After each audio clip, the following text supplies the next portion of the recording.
DC Masud পরোক্ষ নির্দেশ বলা যায়, এবং সে তো এখানে ছিলেনই। শিক্ষার্থীদের মুখোমুখি শাহবাগ থানা আজকে আইন ভঙ্গকারী হয়, তখন সেটার বিচার আসলে আমরা পাই না। আমরা দেখেছি যে কিছু একটা হলে বান্দরবান হিল ট্যাক্সে অব্যাহতির জন্য পাঠানো হয়, এটা আসলে কোনো রূপ পরিবর্তন হচ্ছে না। আপনারা দেখেছেন যে কিছুক্ষণ আগে আমরা ভিতরে গিয়েছিলাম, আমি সহ বেশ কয়েকজন শিক্ষার্থী গিয়েছিলেন সাথে।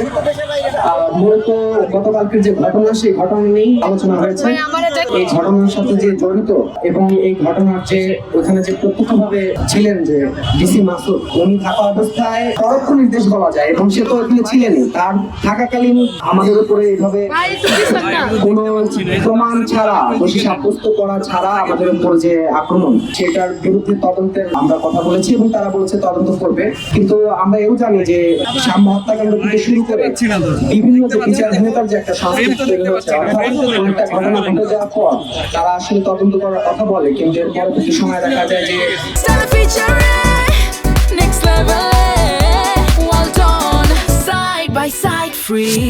যারা আসলে আইনের রক্ষকের কথা বলা হয়, তারাই যখন আইন ভঙ্গকারী হয়, তখন সেটার বিচার আসলে আমরা পাই না। এবং আমরা এও বলেছি যে শাহবাগ থানা থেকে যেন এই যে শিক্ষার্থীদের মুখোমুখি শাহবাগ থানা আজকে, এটা আজকে না, বরাবরই একটা সংস্কৃতি তৈরি হয়েছে। ঢাকা বিশ্ববিদ্যালয়ের শিক্ষার্থীরা এখানে শাহবাগ থানা থাকাকালীনও যদি অনিরাপদ ফিল করে, তাহলে তো আসলে সাধারণ শিক্ষার্থীদের যে নিরাপত্তা, সেটা বিঘ্নিত হয়।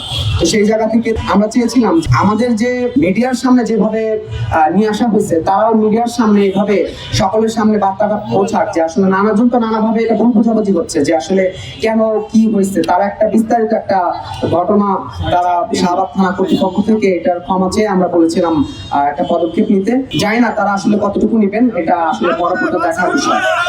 আর আমরা দেখা যাক, এটা তাদের এখন পুরোটাই ডিপেন্ড করে হচ্ছে আমাদের যে দাবি দেওয়া, সেটা তারা কতটুকু বাস্তবায়ন করছে। এবং একই সাথে বলেছিলাম যে তারা আসলে এই ঘটনার সাথে দায়ী, তাদেরকে অব্যাহতি দেওয়ার কথা, তদন্ত সহকারে, তদন্তের মধ্য দিয়ে।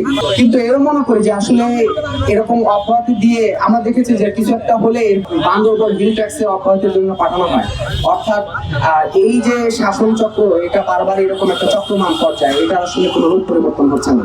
তাই আমরা এখনো শঙ্কিত, সাধারণ শিক্ষার্থীরা শঙ্কিত, এবং একই সাথে এদেশের সাধারণ জনগণ, যাদের উপরে প্রতিনিয়ত যে ক্ষমতা চর্চা করা হয় জোরপূর্বক এবং বল প্রয়োগের মধ্য দিয়ে, সেটা আসলে সাধারণ জনগণের উপর যে দমনপীড়ন নামে আসা হচ্ছে, সেটা আমরা আসলে তাদের কাছে জবাব চাই। এবং আমরা চাই যে 48 ঘন্টার মধ্যে তারা একটা, তাদের পক্ষ থেকে কি অ্যাকশন নেওয়া হয় সেটা আমরা দেখবো। তা না হলে আমরা পরবর্তী সময় এটা নিয়ে আপনাদের সাথে কথা বলবো। এই মুহূর্তে আপাতত কোনো কর্মসূচি আমরা দিচ্ছি না।